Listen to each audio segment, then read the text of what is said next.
Welcome back to the IBSP. Here's your host, Boxing News. The best fight in boxing, and look, let's break it down honestly and objectively as possible. In Turkey, Al-Sheikh has come out and stated that he's congratulated Jaron Boots Ennis and Eddie Hearn on their victory. He states that he would love to see Jaron Boots Ennis and Terence Crawford at 154 pounds soon. This is the man that has the deep pockets to make that type of super fight happen. And look, make no mistake about it, Terence Crawford, Jaron Boots Ennis is literally the best fight in boxing, if not one of the best fights in boxing. These are two highly talented, highly skilled fighters, highly dangerous, and make no mistake, this is a 50-50 fight, can go either way.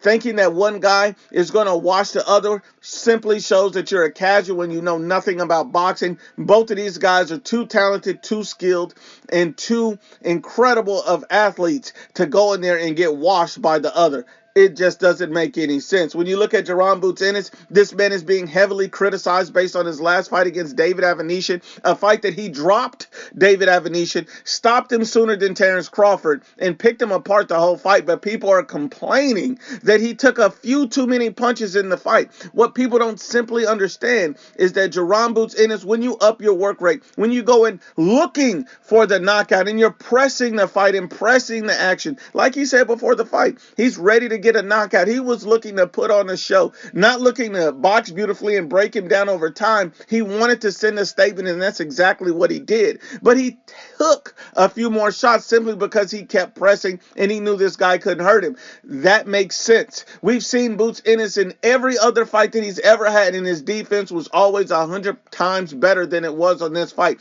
Even this fight, he didn't take a lot of unnecessary shots. He just got hit a few times. I mean, let's stop the play and act like this man isn't excellent defensively. He's a better defensive fighter than Terence Crawford, regardless of what fanboys and casuals think. I mean, we've seen Terence Crawford get rocked and dropped before by low-tier competition. We've seen him dropped by Mean Machine. We've seen him doing the stanky leg with Gamboa, and we've seen him caught a million times by Sean Porter, Kell Brook. We see that this man is extremely hittable. So keep the same energy with Bud Crawford that you do with Boots Ennis. I mean, let's just be honest and unbiased. And make no mistake about it, everybody that they give a chance against Terence Crawford, Boots Ennis is better than those fighters. You've seen a lot of people gave Errol Spence a very good chance to beat Boots Ennis, even though Errol Spence Jr. is nowhere near the level of Boots Ennis. They gave Errol Spence a great chance to beat Terence Crawford, even though Errol Spence is nowhere near the level of Boots Ennis. You've seen people give Israel Madrimov a huge chance against Terence Crawford, which makes no sense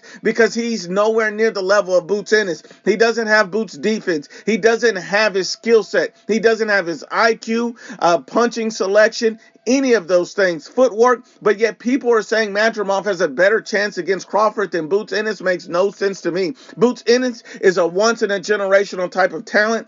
Israel Madrimov is a guy who won a vacant belt. I mean, let's keep the same energy. Boots Ennis is a better talent and skillful fighter and athlete than Errol Spence, Israel Madrimov, Sean Porter. I mean, all of Terence Crawford's resume can't match up to a guy like Boots Ennis, but yet people are constantly hating. That's the fight that everybody truly want to see. Only the true boxing fans want to see it. It's a 50-50 fight, and it's great for both fighters' legacy.